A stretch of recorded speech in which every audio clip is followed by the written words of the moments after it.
You can see right there, there's probably 75 or 100 dents right there, and you got 4 or 5 oversized. So that's gonna put you about 400 dents, which we know over 100's off the matrix. So this hood automatically moves into the replace. You're replacing this hood. Yeah, that's good to Okay. know right there. Okay. So that's how quick that can be. And you do every panel that way, and then you go to write it. Okay, so on my scope sheet, on the hood, I'm just gonna write a big R, replace. On my hood, on my Audi out there, I'd write 31Q, because I think it was probably in the 31 to 50 category. It might have been in the 16 to 30. I'd have to really count. But the Audi hood had a bunch of nickel-sized dents, but it had some quarters. Well, if you write them as nickels, when it gets to the shop, first thing you're gonna do is supplement it for quarters. Might as well write it in quarters now, okay? Gotcha. So I'm gonna write that Audi hood, probably say 31 to 50 quarters. So on the scope sheet, I'm gonna put 31Q. Why would I write 31? I didn't count all the dents.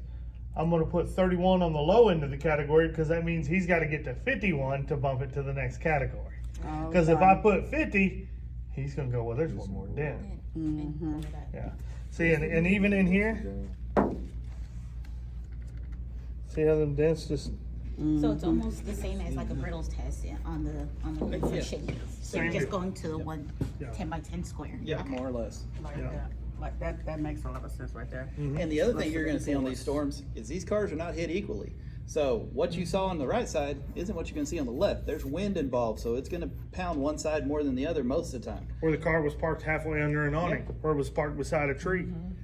And the weird part is you're gonna spend more time looking at that clean panel than you ever would on a panel that has a dent. that you Because if you mark it clean, the dent guy is gonna find a dent on that panel. So you're gonna That's spend what he more gets time paid to looking do. for a dent.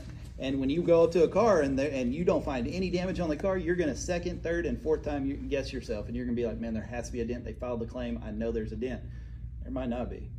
And sometimes you gotta walk around the car 2 or 3 times in circles in different directions to see all the angles to catch the power lines that make that one dent light up.